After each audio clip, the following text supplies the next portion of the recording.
All right, Larry Krueger here at Levi's on a Wednesday for a full report from Ninerland as the Niners get ready to face the Green Bay Packers in the divisional round of the playoffs, which will kick off Saturday at 5:15 Pacific right here at Levi's Stadium. The place will be packed. The Niners are big favorites. And let's talk about some of the news and notes from the day around the 49ers. Now, the Niners have signed defensive end Austin Bryant. So Bryant, I would imagine, is going to be active on game day, and they released running back Jeremy McNichols, that coming in the last 24 hours. With the injury to Clelin Ferrell, I would imagine Austin Bryant probably is up on game day and will give the 49ers another outside pass rusher against Jordan Love. So Bryant, of course, went to camp with the Niners, was active for a couple games earlier this year, and has been around the team all year. He's a veteran defensive end that will provide some much-needed pass rush off the edge. It'll be interesting to see who gets more reps on Saturday night. Will it be Austin Bryant or will it be Robert Beal Jr.? Beal Jr. was outstanding, I thought, against the Rams in Week 18. He got his first sack of his NFL career and really showed and flashed some of that 4.4 speed. But Bryant is the veteran, has more experience, and he may get the nod or he may get more snaps in the game, and both of them potentially could be up. As far as injuries today, Dre Greenlaw with his Achilles. Yesterday he missed practice. Today he was back at practice. Logan Ryan, who's been battling a groin injury, was also back at practice today. Eric Armstead with the plantar fasciitis is back as a full. He's good to go. And Christian McCaffrey, who didn't practice at all last week, is good to go Saturday night against Green Bay. In fact, Kyle Shanahan said yesterday that McCaffrey's chomping at the bit for this one, and he's super excited to go Saturday night. As far as George Odom, the safety who's, been on the – he was no longer wearing the blue non-contact jersey. I think the 49ers would love to get Odom back. He's a Pro Bowl special teamer and a guy who's really a tone-setting player on game day. So there's a good chance Odom is going to go Saturday night. Only of all of the Niners active players, only Clelin Ferrell, who's battling that knee issue, missed practice. All the rest of the players were healthy. So Ferrell, I would imagine, will be the one guy who isn't ready to go Saturday night against Green Bay. Couple other notes of interest. Devontae Wyatt said, man, the key to defending Brock Purdy is just pressure him. And if you get pressure on him, man, we'll get a turnover. Well, yeah, I don't know if anybody wanted to tell Devontae Wyatt, but Brock Purdy led the NFL this year in passer rating when pressured. So maybe it's not as simplistic as Devontae would like you to believe. As far as Danny Gray, there was no Danny Gray today at practice. Today was a significant day because the Niners opened his 3-week window 3 weeks ago. Today was the last day that he could have been activated from IR. So he reverts back to IR, and essentially he's done for the year. This is the 49ers' third-round pick out of SMU. He's got great speed, and he's just never been able to stay healthy or get on the field.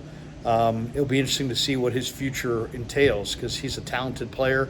He gives them a dimension that nobody else really provides, and yet he has not been able to get on the field for any length of time without suffering some form of an injury.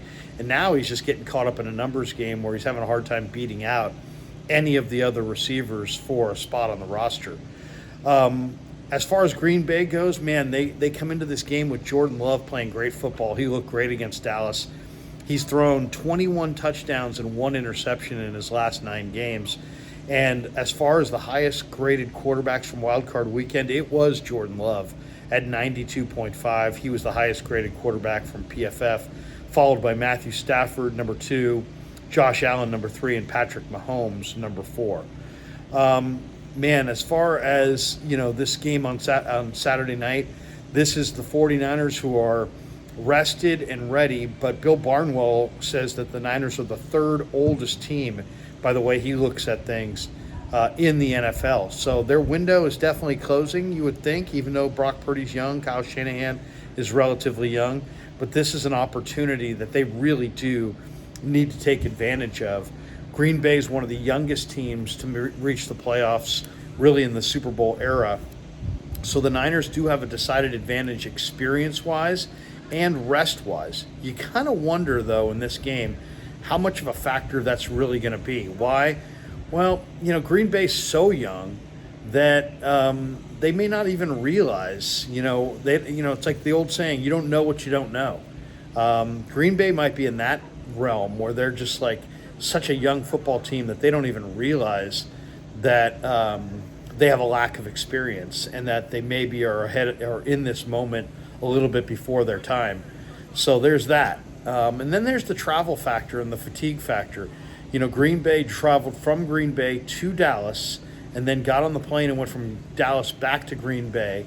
Now on a short week, they played on Sunday. They're now going to play the Niners on Saturday night. On a short week, they got to fly back home from Dallas, watch the film, prep for the Niners, and fly all the way across the country to the West Coast with one less day if the Niners, of course the Niners have been off for 3 weeks.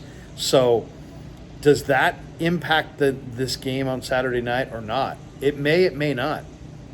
I mean, Green Bay has a lot of young players, and they may not even feel the effects of all that travel just because of their relative youth and inexperience. They're being fueled largely, I'm sure, on just the emotion, the excitement of being in this situation for the very first time. And who knows? It could have a huge impact on them Saturday night. It could have no impact at all. It could have absolutely no impact. The 49ers have the experience edge, but will it factor in? The 49ers have the rest edge, but will it factor in?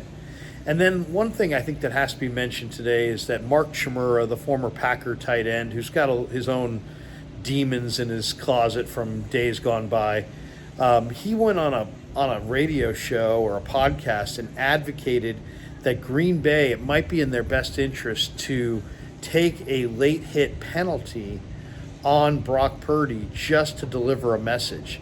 Chmura seemed to think that Wayne Simmons' hits on Brent Jones really set a tone for Green Bay in some of those Niners-Packers playoff battles in the past. And, okay, that's one thing to say, hey, you know what? Wayne Simmons got some big hits on Brent Jones, and that really set a tone. There's one thing to say, hey, let's go out there and I'd like to see the Packers set a physical tone. It's another thing to advocate for taking a penalty and breaking the rules to try to hurt your opponent and try to intimidate him or, actually cause him bodily harm. And I would imagine Chmura is going to regret that comment before the end of the week. I don't think the 49er players, we haven't talked to them yet today, but I'm sure this topic potentially is going to come up. I'm sure it's going to filter back to them. And that's not going to play too well here in Santa Clara with the 49er players. So Richard Sherman, former Niner corner, already kind of reached out on or spoke out on this on social media, on Twitter, saying that, hey, come on. I mean, that crosses a major line of decency. And, you want to compete and you want to play hard, but advocating to break the rules intentionally to deliver an illegal hit on the other team's quarterback crosses the line. And Chmura ought to take that back. He ought to walk that back. They ought to take down that posting. And, the Packers ought to denounce that whole line of speech from their former tight end. I mean, that's just a classless thing to do, and it just crosses a line of decency. And I think Richard Sherman kind of pointed that out with the way he pushed back on Twitter.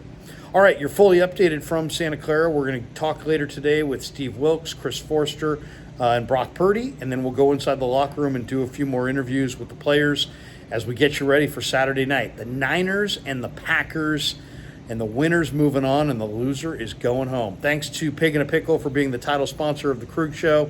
Thanks to Underdog Fantasy for sponsoring this video, and thanks to all you guys for supporting the Krug Show on YouTube.